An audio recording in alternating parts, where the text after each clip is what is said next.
জামাতের সঙ্গে জোটগত সম্পর্কের ইতি টানার ইঙ্গিত বিএনপির। জঙ্গিবাদ নির্মূলে জাতীয় ঐক্যের স্বার্থে যে কোনো সময় চূড়ান্ত সিদ্ধান্ত।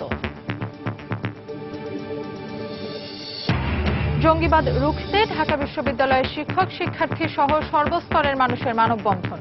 হোলি আর্টিজান ও শোলাকিয়া হামলায় ব্যবহৃত অস্ত্রের উৎসের খোঁজ পেয়েছে পুলিশ। গুলশান ও শোলাকিয়া হত্যাকাণ্ডে অংশ নেওয়া দুই জঙ্গি নিবরাস ও আবির ঝিনাইদহের সোনালীপাড়ার পরিচিত দুই মুখ। পুলিশের দাবি, জেলায় কোনো জঙ্গির অস্তিত্ব নেই। রাজধানীর পল্লবী থানায় নাশকতার মামলায় বিএনপি নেতা রুহুল কবির রিজভী, শিমুল বিশ্বাস সহ 9 জনের বিরুদ্ধে গ্রেফতারি পরোয়ানা জারি।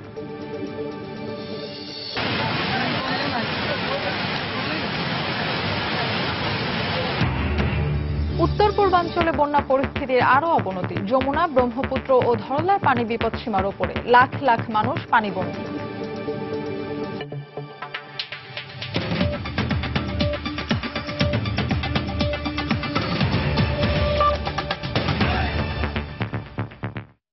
সময় সংবাদের সঙ্গে আছে আমি ফাহমিদা মৌটুসী। জঙ্গিবাদ নির্মূলে জাতীয় ঐক্যের স্বার্থে জামায়াতে ইসলামের সঙ্গে জোটগত সম্পর্কের ইতি টানার আভাস দিয়েছে বাংলাদেশ জাতীয়তাবাদী দল বিএনপি। পরিস্থিতি বিবেচনায় নিজ থেকে সরে না গেলে ধর্মভিত্তিক এই দলটিকে 20 দলীয় জোট থেকে বের করে দেওয়ার সিদ্ধান্ত এখন অনেকটাই চূড়ান্ত। আলাপচারিতে এমনটাই জানিয়েছেন বিএনপি চেয়ারপারসনের ঘনিষ্ঠজন অধ্যাপক এমাজউদ্দিন আহমেদ। জোট ও দলের দায়িত্বশীল নেতারাও দিচ্ছেন একই ইঙ্গিত। তারা বলছেন, জামাত বিষয়ে বৃহত্তর গোষ্ঠীর আপত্তি আমলে নিয়েছেন তারা। সালাউদ্দিন সুমনের রিপোর্ট। 2001 সালের নির্বাচনের আগে স্বাধীনতা বিরোধী রাজনৈতিক দল জামায়াতে ইসলামীকে নিয়ে 4 দলীয় জোট গঠন করে বিএনপি। এরপর থেকেই এ নিয়ে সমালোচনায় জর্জরিত হচ্ছে দলটি। বিভিন্ন সময়ে জামায়াতকে ছাড়ার বিষয়ে বিভিন্ন মহল থেকে চাপ এলেও তা বরাবরই এড়িয়ে গেছে বিএনপি। দলমত নির্বিশেষে সম্প্রতি গুলশানে জঙ্গি হামলার পর বিএনপি চেয়ারপারসন বেগম খালেদা জিয়া জাতীয় ঐক্য করার ডাক দিলেই আবারও সামনে আসে জামায়াত প্রসঙ্গ। এই ইস্যুতেই শুরুতেই হোঁচট খায় ঐক্য পরিকল্পনা। দলীয় ফোরাম ও জোটের বৈঠকেও বিষয়টি নিয়ে আলোচনা হয় গুরুত্ব সহকারে। বৈঠক করে বেগম জিয়াকে জামায়াতের সঙ্গত্যাগের তাগিদ দেন বিশিষ্টজনদের কেউ কেউ। তাদের পিতৃপুরুষরা অন্যায় করেছে, মুক্তিযুদ্ধের বিরোধিতা করেছে। দলের নীতি নির্ধারণী পর্যায়ের এই নেতা বলছেন, জাতীয় স্বার্থ বিবেচনায় যথার্থ সিদ্ধান্তই নেবে দল। অনেক রাজনৈতিক ব্যক্তিত্ব অতীত বলেছেন, এখনো আমাদেরকে বলছেন যে একটি রাজনৈতিক দলকে যদি আপনারা বাদ দেন তাহলে আমরা এই ব্যাপারে আপনাদের পাশে এসে দাঁড়াবো। যেহেতু দাবি উঠেছে, সিদ্ধান্তটা তো আমাদেরকে নিতে হবে। অপরদিকে বিষয়টি নিয়ে সজাগ 20 দলীয় জোটের শরিক অন্য দলগুলোর নেতারাও। জামায়াতকে নিষিদ্ধ না করায় সরকারের সমালোচনাও করেন এই নেতা। আমাদের জোটের মিটিং নিয়েও কথাবার্তা উঠেছে কি করা যায়। সরকার যদি জামাত ইসলামীকে অপছন্দ করে, জামাত ইসলামীর কর্মকাণ্ড তা গ্রহণযোগ্য না হয় বাংলাদেশের সংবিধান এবং আইন মোতাবেক, তাহলে এটাকে ব্যান করে না কেন? জামায়াত বিষয়ে বিএনপির বর্তমান অবস্থান পরিষ্কার করলেন বেগম জিয়ার ঘনিষ্ঠজন ও পরামর্শক হিসেবে পরিচিত অধ্যাপক এমাজউদ্দিন আহমেদ। বিএনপির অবস্থান স্পষ্ট যে যদি প্রয়োজন হয় জাতীয় ঐক্যের জন্য, জনস্বার্থ, জাতীয় স্বার্থের জন্য দরকার হলে জামাত সরিয়ে দেওয়া হবে। এই সংকটময় মুহূর্তে আমরা জাতীয় ঐক্য প্রতিষ্ঠা করতে পারবো না একটা দলের জন্য, এটা হতে পারে না। পরিস্থিতি বিবেচনায় জামায়াতকে আগেভাগেই নিজে থেকে সরে দাঁড়ানোরও আহ্বান জানান এই রাষ্ট্রবিজ্ঞানী। এখন আর দরকার নেই তোমাদের সরে দেওয়া। সালাউদ্দিন সুমন, সময় সংবাদ, ঢাকা। কারণ হল গুলশান ও শোলাকিয়া হামলায় ব্যবহৃত অস্ত্রের উৎসের সন্ধান পেয়েছে পুলিশ বলে জানিয়েছেন পুলিশ মহাপরিদর্শক একেএম শহীদুল হক। পাশাপাশি এসব হামলার মদতদাতাদের শনাক্ত করার পাশাপাশি গ্রেফতারের চেষ্টা চলছে বলেও জানান তিনি। সকালে রাজধানীর মিরপুরের পুলিশ স্টাফ কলেজে আয়োজিত একটি আলোচনা সভায় এসব কথা বলেন তিনি। তাদের কিছু কিছু আমরা আইডেন্টিফাই করেছি, তাদেরকে আমরা গ্রেফতারের চেষ্টা করছি। আমরা আশা করি এই যে যারা মাস্টার মাইন্ড আছে বা যারা নেপথ্য চালাচ্ছে তাদের শনাক্ত করতে আমরা সক্ষম হব, তাদের গ্রেফতার করতে আইনের আমলে আনতে আমরা সক্ষম হব ইনশাআল্লাহ, জনগণের সহায়তা যদি আমরা পাই।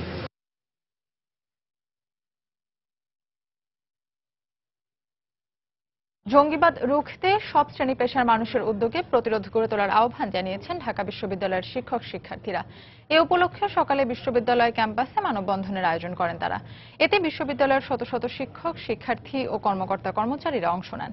মানববন্ধনটি শাহবাগ থেকে টিএসসি হয়ে ঢাকা মেডিকেল কলেজ পর্যন্ত অবস্থান নেয়। বিপুল সংখ্যক সাধারণ মানুষও মানববন্ধনটিতে অংশ নেন।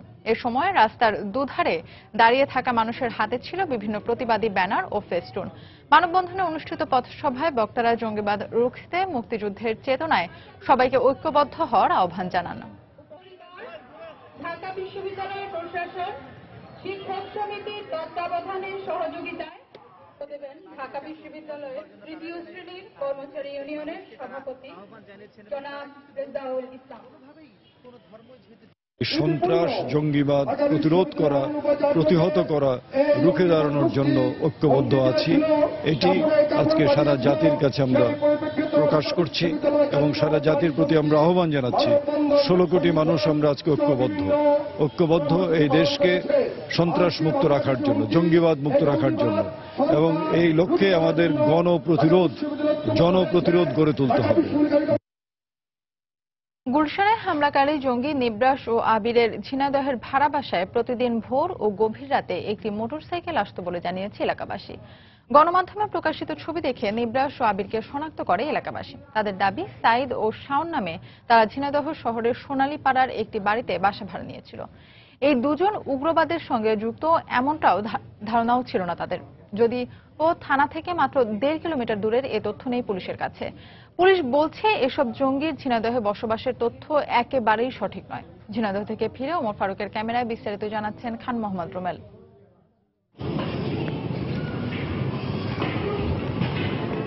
রাজধানীর গুলশান হত্যাকাণ্ডের দিন কয়েক পর থেকেই আলোচনার কেন্দ্রবিন্দুতে ঝিনাইদহ শহরের সোনালীপাড়ার একটি বাড়ি। গণমাধ্যমের খবর এবং স্থানীয়দের ভাষ্য অনুযায়ী এই বাড়িতেই ভাড়া থাকত গুলশান এবং শোলাকিয়া হামলায় অংশ নেয়া নিবরাস ও আবির। সোনালীপাড়ার সেই বাড়িতে গিয়ে দেখা যায় ভেতর থেকে তালা ঝুলছে প্রধান ফটকে। কিছুক্ষণ পর দরজা খুললেও কথা বলতে রাজি হননি বাড়ির লোকজন। তবে অনুসন্ধানে খোঁজ মেলে বাড়ির বাবুর্চি এবং বাসায় ডিশ সংযোগকারী ব্যক্তির। তাদের দাবি, সাইদ ও শাওন নামে নিজেদের পরিচয় দেওয়া নিবরাস ও আবির দুর্ধর্ষ জঙ্গি তারা জানতেন না। ক্যামেরার সামনে না আসার শর্তে এলাকার লোকজন জানান, প্রতিদিন ভোর এবং গভীর রাতে বাসায় আসতো একটি মোটরসাইকেল। বাইকে চড়ে বের হয়ে ঘণ্টাখানেক পরেই ফেরত আসতো নিবরাস ও তার বন্ধুরা। 1 জুলাই মন্দিরের সেবায়েত শ্যামানন্দ মারা যাওয়ার পরের দিন নিবরাসরা বাসা ছাড়ে বলে জানান তারা। রান্না করেছি 4 জনের, ওরা তো 8 জন থেকে আমি তো ভিতরে যাইনি খালা। আমরা যে আগে জানতাম যে এখানে জঙ্গি থাকে, তা আমরা মহিলারাই থানায় যে অপারেশন দিতাম। আমাদের কাছে এসে পরিচয় দিচ্ছিল সাইদ নাম করে। ট্র্যাজেডির পরে যখন দেখলাম তার ছবি ফেসবুকে, নিউজ পেপারে, তখন শিওর হলাম যে এই ভাইয়ের সাথে আমরা ফুটবল খেলছি। সাইদের সাথে রাস্তাঘাটে চলাচল করে সাইদের রুমে যেতে দেখছি। আমি যেটা ভাবতাম যে ফ্রেন্ড হবে হয়তো। এর নাম আবির। বাসার পাশে রয়েছে বেশ খানিকটা খোলা জায়গা। সেখানে এলাকার ছেলেদের সঙ্গে খেলায় অংশ নিত আবির ও নিবরাস।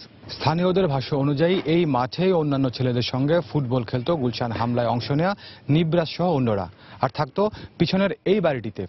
তবে এখন গুলশান হামলার সঙ্গে নিবরাস সহ অন্যরা জড়িত এই খবর প্রকাশ হওয়ার পর বন্ধ রয়েছে এই মাঠের খেলা, এবং খেলায় যারা অংশ নিত তারাও রয়েছে আতঙ্কের মধ্যে।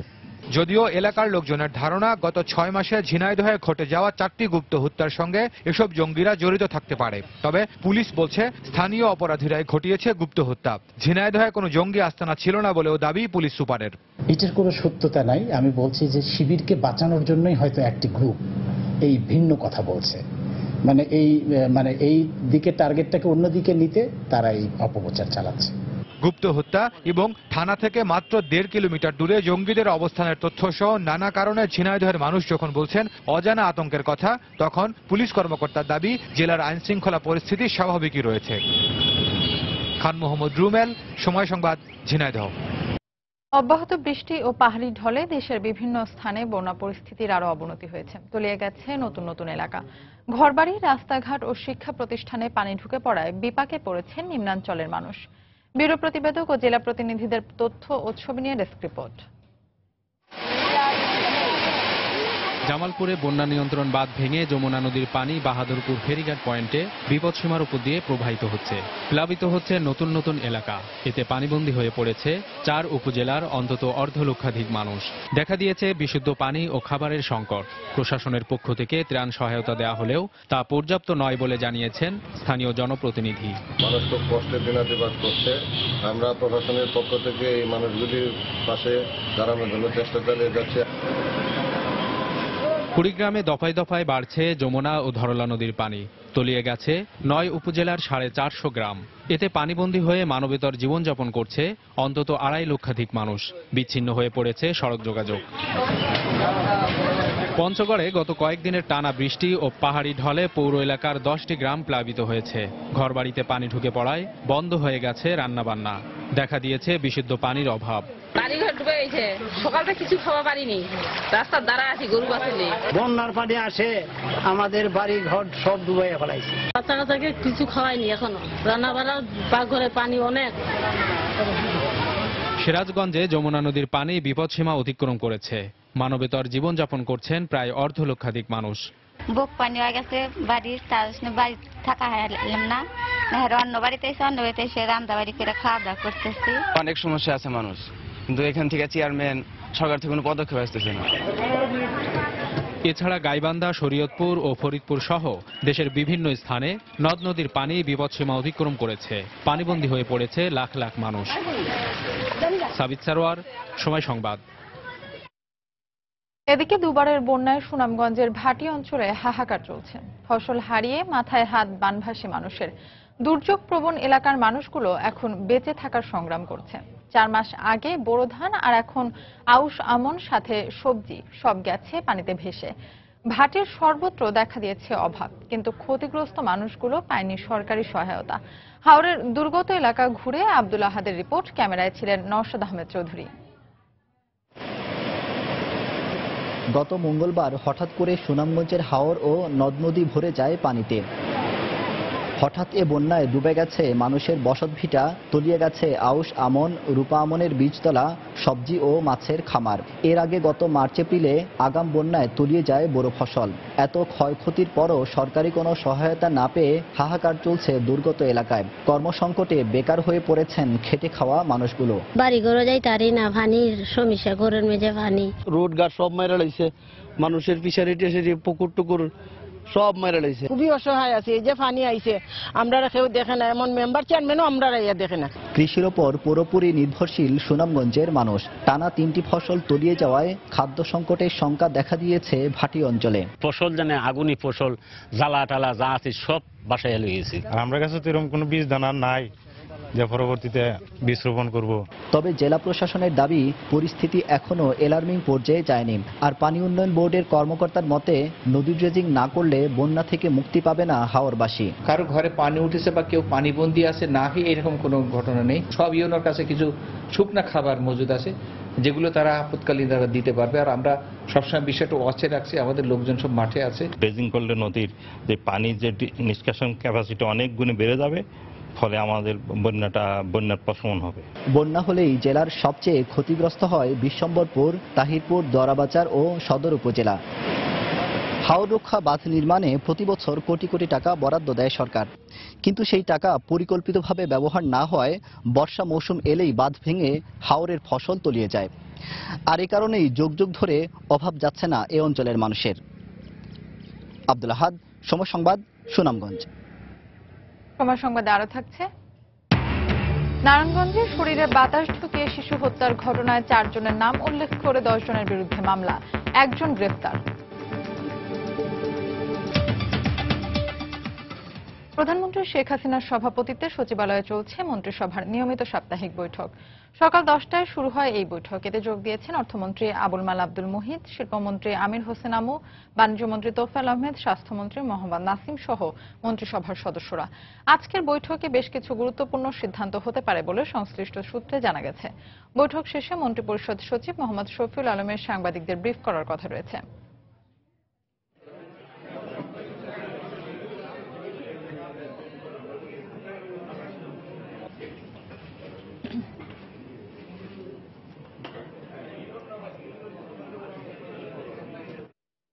রাজধানীর পল্লবী থানায় নাশকতার মামলায় বিএনপি নেতা রুহুল কবির রিজভী, শিমুল বিশ্বাস সহ 9 জনের বিরুদ্ধে গ্রেফতারি পরোয়ানা জারি করেছেন আদালত।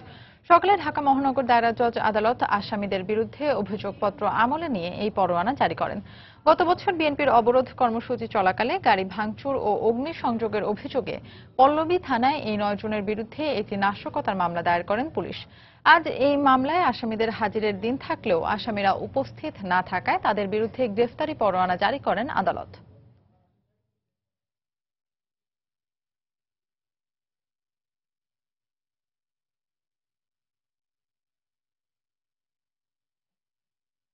মানবতা বিরোধী অপরাধে মৃত্যুদণ্ডপ্রাপ্ত জামায়াত নেতা মীর কাসেম আলীর রিভিউ আবেদনের শুনানি পিছিয়ে আগামী 24 আগস্ট নির্ধারণ করেছেন আপিল বিভাগ। সকালে প্রধান বিচারপতি এস.কে. সিনহার নেতৃত্বে আপিল বিভাগের 5 সদস্যের বেঞ্চ আসামি পক্ষের আবেদনের প্রেক্ষিতে এই তারিখ নির্ধারণ করেন। আন্তর্জাতিক অপরাধ ট্রাইব্যুনালের দেয়া মৃত্যুদণ্ডাদেশ বহাল রেখে গত 6 জুন পূর্ণাঙ্গ রায় প্রকাশ করেন আপিল বিভাগ।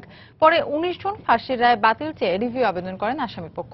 এরপর রাষ্ট্রপক্ষ রিভিউ দ্রুত নিষ্পত্তির আবেদন জানালে আদালত গত 21 জুন রিভিউ শুনানির আজকের দিন ধার্য করে দেন। হত্যা, ধর্ষণ, অগ্নিসংযোগ সহ মানবতা বিরোধী অপরাধের 7টি অভিযোগ রয়েছে। নারায়ণগঞ্জের রূপগঞ্জে একটি সুতার কারখানায় শরীরে বাতাস ঢুকিয়ে সাগর নামে এক শিশুকে হত্যার ঘটনায় 10 জনের বিরুদ্ধে মামলা হয়েছে। এদিকে সকালে কারখানা খোলার পর পরিদর্শন করেছে পুলিশ। গতকাল রাতে শিশুটির বাবা রতন চন্দ্র বাদী হয়ে 4 জনের নাম উল্লেখ সহ 10 জনকে আসামি করে হত্যা মামলাটি দায়ের করেন। এই মামলায় গতকাল জিজ্ঞাসাবাদের জন্য আটক 5 জনের মধ্যে একজনকে গ্রেফতার দেখানো হয়। গ্রেফতার নাজমুল হুদা কারখানার একজন কর্মকর্তা।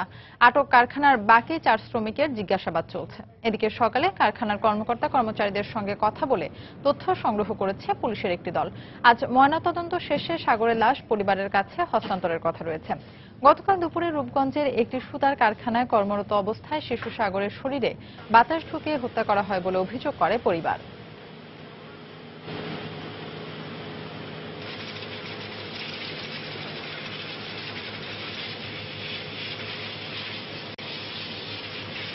নাজমুল সহ 4 জনের নাম উল্লেখ করে একটা মামলা দায়ের করে এবং তার অভিযোগের প্রেক্ষিতে রূপগঞ্জ থানায় নিয়মিত মামলা রুজু হয় এবং নাজমুল নামে আসামিকে আমরা গ্রেপ্তার করি।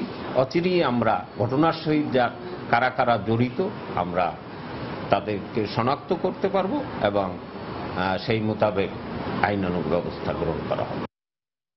সময় সংবাদে আরো থাকছে।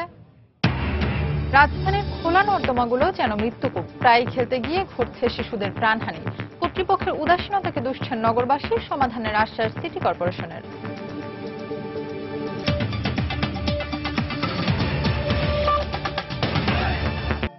চট্টগ্রামের বাটালি হিল এলাকায় ঝুঁকিপূর্ণভাবে বসবাসকারীদের সরিয়ে নিচ্ছে জেলা প্রশাসন। দর্শক, এই মুহূর্তে সেখানে আছেন সহকর্মী কমল দাস। সরাসরি চলে যাচ্ছি তার কাছে। কমল, চট্টগ্রামের ঝুঁকিপূর্ণ পাহাড় থেকে যে বসবাসকারীদের সরিয়ে নেওয়ার যে কার্যক্রম সকালে শুরু হয়েছিল মতিজন্না পাহাড় থেকে, সেই মতিজন্না পাহাড়ের পর এখন আসছে বাটালি হিলে। মূলত বাটালি হিল যে বিশাল একটা পাহাড় আছে, পাহাড়ের মধ্যে এখানে বসবাসকারীর সংখ্যা কিন্তু প্রায় 20,000-এর বেশি। আমরা দেখেছি মেট্রোপলিটন ম্যাজিস্ট্রেট, নির্বাহী ম্যাজিস্ট্রেট আসিয়া খাতুনের নেতৃত্বে ফায়ার সার্ভিস, বিদ্যুৎ বিভাগ এবং সাথে অন্যান্য যে ডিপার্টমেন্টগুলি রয়েছে তাদের সমন্বয়ে যে অভিযান চলছে, অভিযানের প্রথম পর্যায়ে তারা সরে যাওয়ার জন্য অনুরোধ জানিয়েছেন এবং পরবর্তীতে তারা এখানকে আমরা দেখেছি বেশ করে বিদ্যুৎ সংযোগ বিচ্ছিন্ন করা হয়েছে এবং তারা বলতে বিদ্যুৎ সংযোগ বিচ্ছিন্ন করার পর তারা পরবর্তী যদি অবস্থা চলতে থাকে তাহলে তাদেরকে জোরপূর্বক উচ্ছেদ করা হবে বলে আমাদেরকে জানিয়েছে নির্বাহী ম্যাজিস্ট্রেট আসিয়া খাতুন। এছাড়া আমরা দেখেছি আজ সকাল থেকে যে অভিযান শুরু হয়েছিল সেই অভিযান এখনো চলছে। বিশেষ করে ফায়ার সার্ভিস এবং অন্যান্য কর্মকর্তারাই বৃষ্টির মাঝে কিন্তু এই অভিযান চলছে এবং তারা বলছেন যতক্ষণ না পর্যন্ত এখান থেকে তারা সরে নিয়ে যাবে এবং এই অভিযান চলবে। প্রথম পর্যায়ে তাদের কিন্তু সতর্ক করা হয়েছে যাতে দুর্যোগপূর্ণ আবহাওয়ার মাঝে তারা এখান থেকে সরে যায়, অর্থাৎ বিচ্ছিন্ন করা হয়। আমি একটু কথা বলার চেষ্টা করবো, এখানে আপনারা কি পরিমাণে বিদ্যুৎ এবং গ্যাস পানি সংযোগ বিচ্ছিন্ন করেছেন? আচ্ছা, আমরা চট্টগ্রাম জেলা প্রশাসক স্যারের পক্ষ থেকে এখানে আমরা 2 জন ম্যাজিস্ট্রেট এসেছি। তো ইতিমধ্যে আমরা কার্যক্রম শুরু করেছি। আমরা ইতিমধ্যে প্রায় এদিকে আপনার 50 হবে, এদিকে 50-এর মতো, প্রায় 100টার মতো বাড়ির সংযোগ বিচ্ছিন্ন করেছি, গ্যাসের লাইন বিচ্ছিন্ন করেছি, কারেন্টের লাইন বিচ্ছিন্ন করেছি। এটা হচ্ছে আমাদের প্রাথমিক পর্যায়ে। এখন বর্ষার মৌসুম, যে কোনো সময় যে কোনো দুর্যোগ ঘটতে পারে মূর্তিজনে। আমাদের কার্যক্রম অব্যাহত থাকবে। ভবিষ্যতে আমরা আরো মাননীয় জেলা প্রশাসক স্যারের নেতৃত্বে আরো বিস্তরভাবে ইয়ে করবো। ধন্যবাদ। আপনার কথা বলছিলাম এই নির্বাহী ম্যাজিস্ট্রেটের সাথে, তিনি আমাদেরকে জানিয়েছেন তারা এখন পর্যন্ত প্রায় 100-এর বেশি সংযোগ করা হয়েছে। এখন পর্যন্ত বলা যায় যে চলছে অভিযান, চলবে বর্ষা মৌসুম আসতে অভিযান পুরোটা চালাবে বলে তারা আমাদেরকে জানিয়েছে। তো এখন পর্যন্ত আমার কাছে ছিল চট্টগ্রামের ঝুঁকিপূর্ণ পাহাড় থেকে বসবাসকারীদের সরিয়ে নেওয়ার সর্বশেষ। দর্শক, চট্টগ্রামের বাটালি হিল এলাকায় যারা ঝুঁকিপূর্ণভাবে বসবাস করছে তাদের সরিয়ে নিচ্ছে জেলা প্রশাসন। এই অভিযানের বিস্তারিত জানাচ্ছিলেন সহকর্মী কমল দে।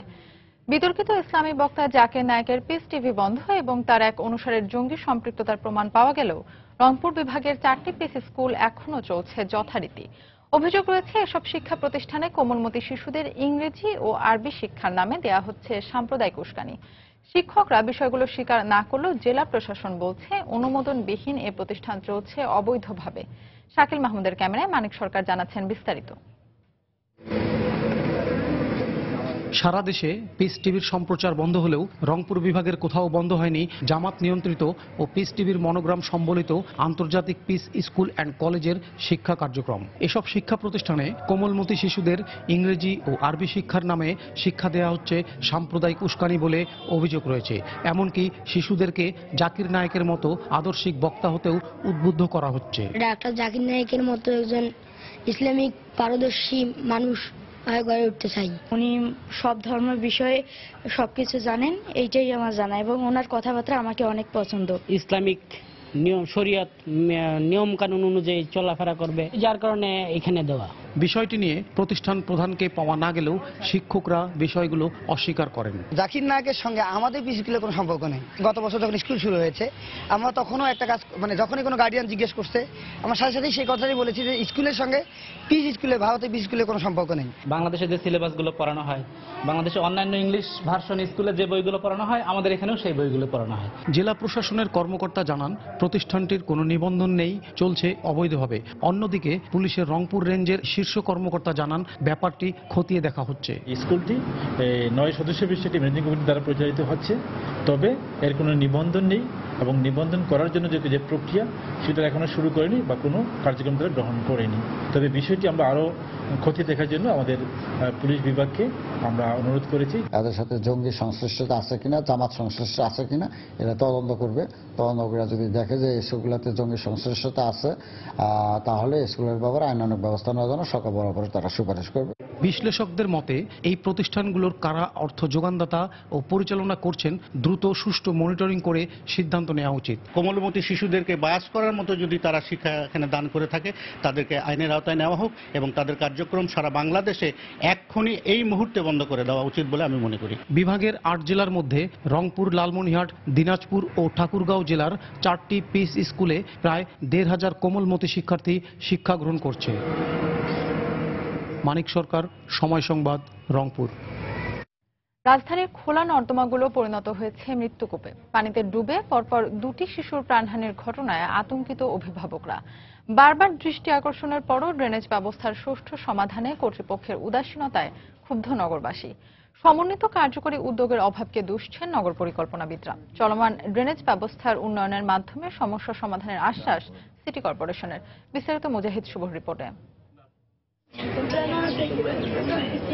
মহাখালী থেকে মিরপুর ব্যবধান মাত্র 1 সপ্তাহের। সানজিদার মায়ের মতো সাব্বিরের মায়ের হাসিটাও হারিয়ে গেছে। নিখোঁজের 20 ঘন্টা পর প্রবাহমান নালা থেকে একইভাবে উদ্ধার হয় সাব্বিরের মৃতদেহ। তবুও এমনভাবে আর কোনো মায়ের কোল খালি না হোক সেটি চাওয়া এই শোকার্ত মায়ের। আমার বাবারে আমি খুব ভালোবাসি, আমার ছেলে, আমার সাব্বিরে, আমার সাব্বিরে আমার কাছ থেকে গেছে। রাজধানীর শাহজাহানপুরে জিয়াদের মৃত্যুর 1.5 বছর পর মর্মান্তিক 2টি মৃত্যুর ঘটনায় শঙ্কায় পড়েছে নগরবাসী। ওয়াসা, তিতাস গ্যাস ও সিটি কর্পোরেশন কেউই অরক্ষিত ড্রেনেজ ব্যবস্থার সমাধানে উদ্যোগী না হওয়ায় ক্ষোভ ভুক্তভোগীদের। বহুবার বলার পরও সিটি কর্পোরেশন আমাদের ড্রেন পাকা করে দেয় নাই। ড্রেনে পানি হইলে আমাদের কমান সমান পানি হয়ে যায়। এভাবে তো চোখে চোখে বাচ্চা সবসময় রাখা যায় না। মৃত্যুর ফাঁদ যেন পাতা রয়েছে রাজধানীর অলিতে গলিতে। পয় নিষ্কাশনের খোলা নালা, গভীর নলকূপের খোলা পাইপ ও ঢাকনাবিহীন ম্যানহোলে অহরহ দুর্ঘটনা ঘটলেও যেন টনকই নড়ছে না কর্তৃপক্ষের। এক্ষেত্রে দ্রুত কার্যকরী পদক্ষেপ নেয়ার আহ্বান নগর পরিকল্পনাবিদদের।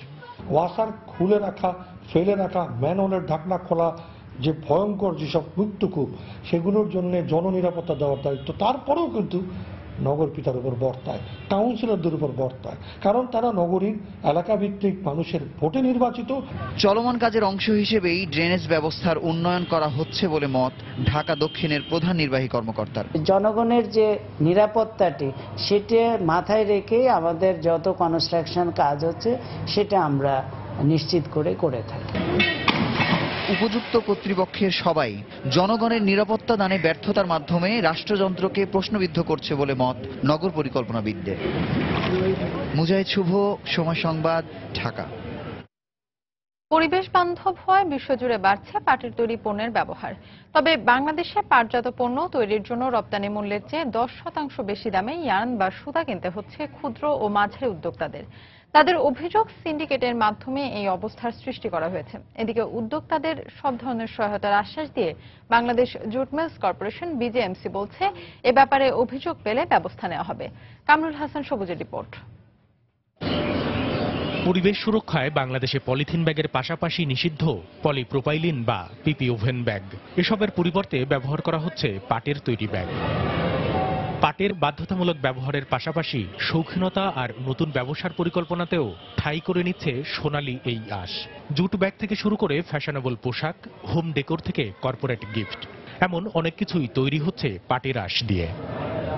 তবে সোনালী আঁশের এই বাংলাদেশে পাটজাত পণ্য তৈরির কাঁচামাল বা ইয়ার্ন পেতে হিমশিম খেতে হচ্ছে দেশীয় উদ্যোক্তাদের। ইয়ার্নগুলো বিভিন্ন মিল থেকে কিনছি, তারা যে টাকাতে এক্সপোর্ট করে তার সাথে আমরা আরো 10% বেশি দিয়ে আমাদেরকে ইয়ার্নটা কালেক্ট করতে হচ্ছে মিল থেকে। উদ্যোক্তাদের অভিযোগ, তাদের চেয়ে 10% কম দামে বাংলাদেশ থেকে পাটের সুতা আমদানি করে বিদেশি উদ্যোক্তারা। তাই বিশ্ববাজারে প্রতিযোগিতায় টিকতে পারছেন না তারা। কোয়ালিটি সম্পন্ন র ম্যাটেরিয়ালসটা পাচ্ছি না কারণ হচ্ছে আমাদের ভিতরে পোর্ট্রেটিজমটা তৈরি হয় নাই। আমরা কি করতেছি, এক্সপোর্ট আমরা করব, লোকাল মার্কেটে আমরা ছাড়বো না।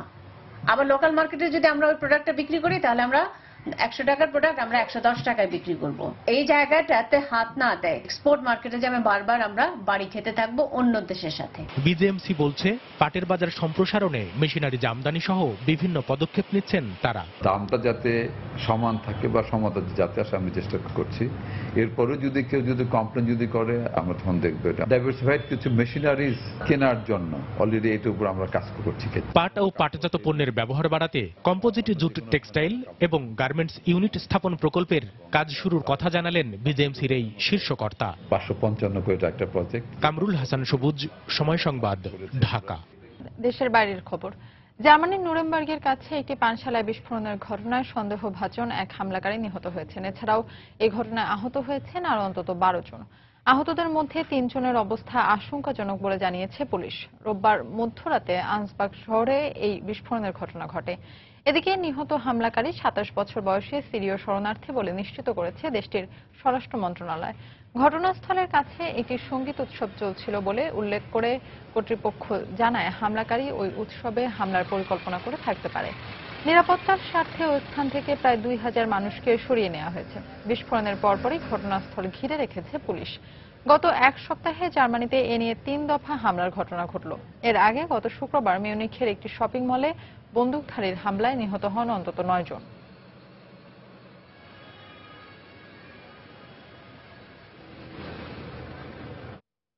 এদিকে জার্মানির দক্ষিণাঞ্চলীয় রেউথলেনজেন শহরে এক নারীকে কুপিয়ে হত্যা করেছে এক সিরীয় শরণার্থী। এ ঘটনায় আহত হন আরো 2 জন। তাদের স্থানীয় হাসপাতালে ভর্তি করা হয়েছে।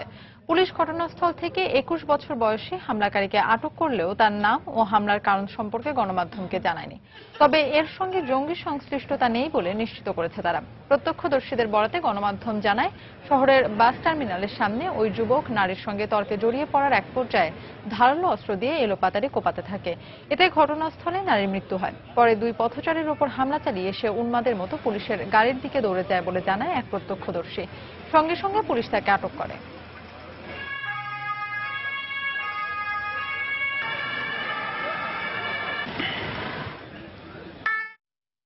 বাংলাদেশ প্রিমিয়ার লিগ ফুটবলের খবর। বিপিএলে আজ চট্টগ্রাম ডার্বিতে মাঠে নামছে 2 আবাহনী। চট্টগ্রামে এম এ আজ স্টেডিয়ামে সন্ধ্যা 7:30টায় ঢাকা আবাহনীর মুখোমুখি হবে চট্টগ্রাম আবাহনী। এর আগে দিনের আরেক ম্যাচে বিকাল 4:30টায় মুখোমুখি হবে মোহামেডান ও রহমতগঞ্জ। পেশাদার লিগে এর আগে 4 বার শিরোপা জিতেছিল ঢাকা আবাহনী। প্রিমিয়ার লিগের পেশাদার পর্বের প্রথম হ্যাট্রিক চ্যাম্পিয়নও তারা। গেল কয়েক মৌসুমে শিরোপা খরা থাকলেও এবার ফেডারেশন কাপ জিতে সে আক্ষেপ ঘুচিয়েছে ঢাকার জায়ান্টরা। এবার 5ম শিরোপার স্বপ্ন তাদের সামনে। গেল কয়েক মৌসুমের তুলনায় এবার বেশ শক্তিশালী দল করেছে আবাহনী। রক্ষণে অভিজ্ঞ ওয়ালির সঙ্গে আছে তপু, প্রাণতোষ ও মামুন। আক্রমণ ভাগে দুর্দান্ত ফর্মে আছে সানডে, জীবন ও জুয়েল। অন্যদিকে গেল বছর এই চট্টগ্রামে শেখ কামাল আন্তর্জাতিক টুর্নামেন্টের শিরোপা জিতেছিল চট্টগ্রাম আবাহনী। নবীন ও অভিজ্ঞদের নিয়ে বেশ ভারসাম্যপূর্ণ দল গড়েছে তারা। স্বাগতিক সমর্থকদের সমর্থনও থাকবে তাদের সঙ্গেই। তাই ভালো করার ব্যাপারে বেশ আশাবাদী মামুনুলরা। মৌসুমের শুরুতে স্বাধীনতা কাপের ফাইনালে চট্টগ্রাম আবাহনীর কাছে হেরেছিল আবাহনী। সে জয়ের ধারাবাহিকতায় এ ম্যাচেও ধরে রাখার লক্ষ্য স্বাগতিকদের।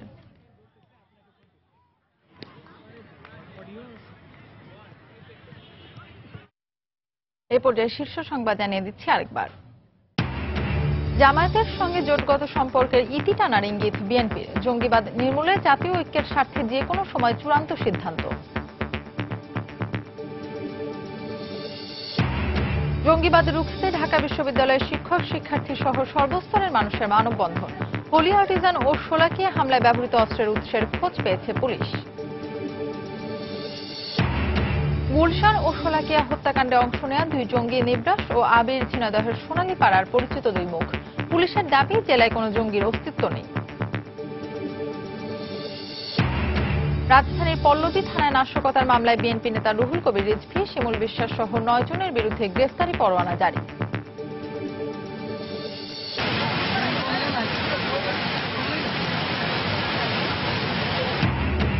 উত্তর পূর্বাঞ্চলে বন্যা পরিস্থিতির আরো অবনতি। যমুনা, ব্রহ্মপুত্র ও ধরলার পানি বিপদসীমার ওপরে, লাখ লাখ মানুষ পানিবন্দী। এই ছিল এখনকার মতো। যে কোনো খবর পেতে ভিজিট করুন সময়নিউজ.টিভি। যে কোনো বাংলা লিংক, রবি ও সিটিসেল নম্বর থেকে সময় সংবাদের খবর, অনুষ্ঠান সম্পর্কে জানতে এবং যে কোনো তথ্য সময় সংবাদকে জানাতে ডায়াল করুন 16242 নম্বরে। এছাড়া এই মাত্র পাওয়া খবর মোবাইলে পেতে SMS করুন *SN লিখে পাঠিয়ে দিন 16242 নম্বরে। সঙ্গে থাকুন সময়।